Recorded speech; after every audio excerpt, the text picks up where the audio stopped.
মুখ্যমন্ত্ৰী হিমন্ত বিশ্ব শৰ্মাক ধন্যবাদ জনাই কলাইগাঁও আদৰ্শ মহাবিদ্যালয়ৰ গৃহ নিৰ্মাণৰ শুভ উদ্বোধনী অনুষ্ঠানত ভূমি পূজন কৰিলে দুই জনপ্ৰতিনিধি দুৰ্গা দাস বড়ো আৰু দিগন্ত বৰুৱাই। ৩৫ কোটি টকাৰে নিৰ্মাণ হ'বলগীয়া আজি কলাইগাঁও আদৰ্শ মহাবিদ্যালয়ৰ ভূমি পূজনেৰে গৃহ নিৰ্মাণৰ শুভ উদ্বোধনী অনুষ্ঠানত শুভ উদ্বোধন কৰিলে কলাইগাঁও বিধানসভা সমষ্টিৰ বিধায়ক দুৰ্গা দাস বড়ো আৰু দিগন্ত বৰুৱাই। উক্ত অনুষ্ঠানত কলাইগাঁও ছিনিয়ৰ ছেকেণ্ডেৰী স্কুলৰ অধ্যক্ষ বসন্ত শইকীয়া, সাংস্কৃতিক সংগঠক তৰুণ আজাদ ডেকা, সমাজসেৱক প্ৰসন্ন কুমাৰ বড়ো, প্ৰাক্তন জগদীশ চৰকাৰ আৰু অৱসৰী বিদ্যালয়সমূহৰ পৰিদৰ্শক নবীন চন্দ্ৰ বড়ো উপস্থিত থকা উক্ত অনুষ্ঠানত সভাপতিত্ব কৰে সমাজসেৱক কৃষ্ণকান্ত বড়োৱে। আজিৰ এই শুভাৰম্ভ অনুষ্ঠানৰ সন্দৰ্ভত দুই জনপ্ৰতিনিধি বিধায়ক দুৰ্গা দাস বড়ো আৰু দিগন্ত বৰুৱাই অসমৰ মুখ্যমন্ত্ৰী ডক্টৰ হিমন্ত বিশ্ব শৰ্মাক ধন্যবাদ জনাই সাংবাদিকক কি ক'লে শুনকচোন। কলাইগাঁৱৰ পৰা ভুৱন বনিয়াৰ ৰিপৰ্ট AN লাইভ।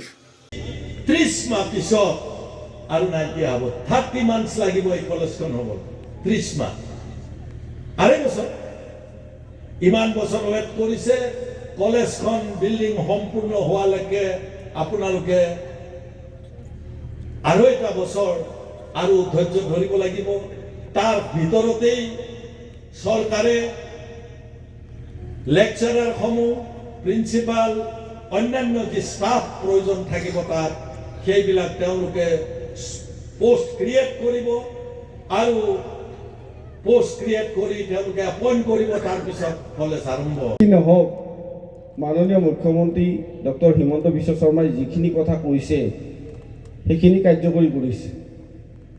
তো মই বিধায়ক ডাঙৰীয়াৰ লগত ইয়াৰ আজিৰ পৰা 6 মাহ আগত, ৰাজনৈতিক কথা বতৰাবিলাক অলপ সলনি হৈ থাকে, আমি 6 মাহ আগত ৰণোজ পেগু, হিমন্ত বিশ্ব শৰ্মাৰ লগত একেলগে লগ নহ'লেও আমি কিন্তু দুয়োটাৰ এটা প্ৰচেষ্টা আমি চলাইছিলোঁ। কাৰণ আমাৰ এই কলেজখন প্ৰথম লিষ্টত অহা নাছিল। চিৰাঙৰ এখন কলেজ কাটি আমাৰ এই বিদ্যালয়খন, মহাবিদ্যালয়খন সোমোৱা হৈছিল। আমাৰ বিধায়ক মহোদয় জানে এই কথাটো আৰু এওঁ এই ক্ষেত্ৰত আগভাগ লৈছিল। আমি কাম কৰা মানুহক শলাগ ল'ব লাগিব, কাৰণ আমাৰ বিধায়ক মহোদয়ৰ মুখ্যমন্ত্ৰীৰ লগত এটা ভাল সম্পৰ্ক। সকলো বিধায়কৰ এনেকুৱা সম্পৰ্ক নাথাকে যিয়ে নেকি কথা ক'বৰ কাৰণে এটা সুযোগ সুবিধা তেওঁ পায় বা তেওঁ লয়। তো সেইকাৰণে আমি আমাৰ কলেজখন আমি অনাৰ কাৰণে আমি সক্ষম হ'লোঁ। এই ক্ষেত্ৰত আমাৰ চৰকাৰৰ BTC চৰকাৰৰ প্ৰধান প্ৰমোদ বড়ো ডাঙৰীয়াৰ এটা অৰিহণা আছে। তো মই তেওঁকো ধন্যবাদ জনাইছোঁ। কলাইগাঁও অঞ্চলটো এটা অতি পিছপৰা ভাগ্যৰ বিষয়, কিন্তু আমাৰ সৌভাগ্য যে সন্মানীয় মুখ্যমন্ত্ৰী মহোদয় আৰু এগৰাকী সুদক্ষ বিধায়কৰ চেষ্টাত আমি এই অভাৱখিনি দূৰ কৰিবলৈ আগবাঢ়িছোঁ। গতিকে তেখেতলৈ দুয়োগৰাকী প্ৰথমে বক্ৰতুণ্ড মহাকায় সূৰ্যকোটি সমপ্ৰভা নিৰ্বিঘ্নে কুৰু মেদেৱ সৰ্ব কাৰ্যসু সৰ্বদা। সকলো নিৰ্বিঘ্নে যাতে হওক, এই কলেজখন পূৰ্ণ, তাৰ কাৰণে গণেশ বাবাক প্ৰাৰ্থনা জনাই মই দ্বিতীয়তে মাননীয় মুখ্যমন্ত্ৰী হিমন্ত বিশ্ব শৰ্মা ডাঙৰীয়াৰ প্ৰতিশ্ৰুতি আৰু আমাৰ ঐকান্তিক প্ৰচেষ্টাত এই মহাবিদ্যালয়খন পাবলৈ আমি সক্ষম হৈছোঁ। আৰু এই মহাবিদ্যালয়ৰ যিখিনি পৰিকাঠামো, খুঁটি নাটি নোহোৱাকৈ এখন মহাবিদ্যালয়ত যি লাগে আটাইবিলাক প্লেনত আছে। আৰু সেইকাৰণেই 35 কোটি টকাৰে গ্ৰাউণ্ড +2 আমাৰ গাঁৱলীয়া ভাষাত 3 তালা বিল্ডিং এটা ইয়াতে হ'ব। আৰু এই বিল্ডিঙত সম্পূৰ্ণ বিজ্ঞান শিক্ষাৰ ব্যৱস্থা থাকিব। আজি মই আপোনালোকক জনাবলৈ পাই সুখী হৈছোঁ, মাত্ৰ বিজ্ঞান মহাবিদ্যালয় সমগ্ৰ জিলাখনতে নাই।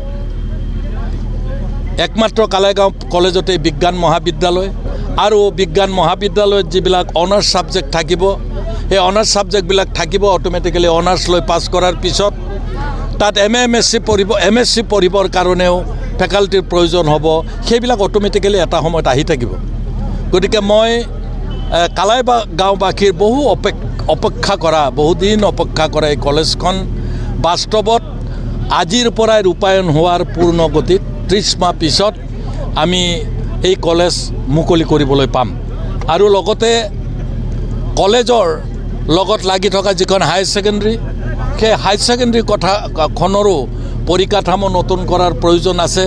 যেনেকৈ আমি নগৰত থকা হায়াৰ ছেকেণ্ডেৰীখন 8 কোটি টকাৰে বনালোঁ, এইখনো যদি আমি ভালকৈ বনাওঁ, পিছফালে সন্মুখত এখন সুন্দৰ ফিল্ড, 2খন ইনষ্টিটিউশ্যনৰ কাৰণে সুন্দৰ ফিল্ড এখন হ'ব আৰু সেইটো কৰাটো মোৰ পৰিকল্পনাৰ ভিতৰত আছে যদি ৰাইজে 2.5 বছৰ পিছত কলেজখন সম্পূৰ্ণ হোৱাৰ যিটো সময় লাগিব তাৰ ভিতৰত যদি আকৌ নিৰ্বাচিত কৰে লগতে আমাৰ এই অঞ্চলৰ যিখিনি নিৰ্বাচিত প্ৰতিনিধি বিশেষকৈ MCLA EM ডাঙৰীয়া আমাৰ MP দিলীপ শইকীয়া ডাঙৰীয়া তেওঁলোকৰো এটা পজিটিভ চিন্তা কালাইগাঁৱলৈ আছে আৰু EM যেহেতু এটা মুদৈবৰী সমষ্টি তেখেতৰ এৰিয়া আমি খৈৰাবাৰীত যেনেকৈ 12 কোটি টকাৰ ষ্টেডিয়াম বনাইছোঁ অন্যান্য অনুষ্ঠান প্ৰতিষ্ঠান তাত কৰিছোঁ 7 কোটি টকাৰে অনুসূচিত জাতিৰ পৰা এটা গেষ্ট হাউচ তাতে গেষ্ট হাউচ কাম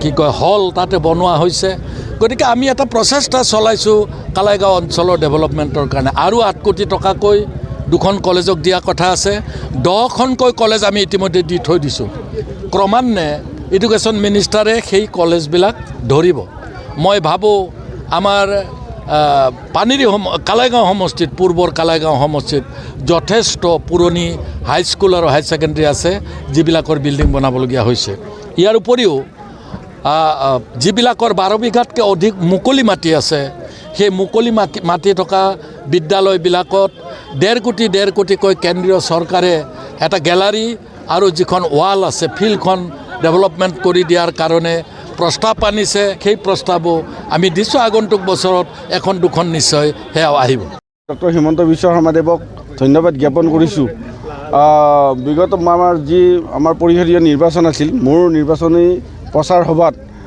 তেওঁ ঘোষণা কৰিছিল কালাইগাঁৱত এখন ডিগ্ৰী কলেজ প্ৰতিষ্ঠা কৰা হ'ব দিগন্ত বৰুৱাক আপোনালোকে বিপুল ভোটত জয়ী কৰক আৰু মোক ৰাইজে জয়ী কৰালে আৰু জয়ী কৰাৰ পাছত মুখ্যমন্ত্ৰী মহোদয়ে তেতিয়াৰ বিত্তমন্ত্ৰী এতিয়াৰ মুখ্যমন্ত্ৰী তেওঁ যি প্ৰতিশ্ৰুতি পালন কৰিলে তাৰ বাবে মই তেওঁক আন্তৰিকতাৰে ধন্যবাদ জনাইছোঁ কালাইগাঁওবাসী অঞ্চলৰ এটা বহুদিনীয়া সমস্যা স্বাধীনতাৰ পাছত কালাইগাঁৱত ডিগ্ৰী কলেজ নাছিল বহুতো মন্ত্ৰী MLA হৈ গ'ল কোনো ধৰণৰ দাবীও হয়তো উত্থাপন হোৱা নাছিল দাবী উত্থাপন হ'লে হয়তো ইয়াৰ আগতে হ'ল হয় কিন্তু আমাৰ কাৰ্যকালত বৰ্তমানৰ বিধায়ক ডাঙৰীয়াকো মই ধন্যবাদ জনাইছোঁ দুৰ্গাদাস বড়ো ডাঙৰীয়াক তেওঁ প্ৰচেষ্টা চলাইছে সাংসদ ডাঙৰীয়া দিলীপ শইকীয়া ডাঙৰীয়াকো ধন্যবাদ জনাইছোঁ আমাৰ BTC প্ৰধান প্ৰমোদ বড়ো ডাঙৰীয়ায়ো আমাৰ এই কলেজখন প্ৰতিষ্ঠাৰ ক্ষেত্ৰত বা আনাৰ ক্ষেত্ৰত বহুতো গুৰুত্বপূৰ্ণ ভূমিকা লৈছে তেওঁকো ধন্যবাদ জনাইছোঁ মুঠৰ ওপৰত আজি এটা আমি কালাইগাঁওবাসীৰ বাবে এটা সুখবৰ এই সুখবৰটো মাননীয় ডক্টৰ হিমন্ত বিশ্ব শৰ্মাদেৱৰ দিয়া সুখবৰ যিকোনো খবৰ আৰু বিজ্ঞাপনৰ বাবে যোগাযোগ কৰক 7896121996 লগতে 7002537271 আৰু 9854011916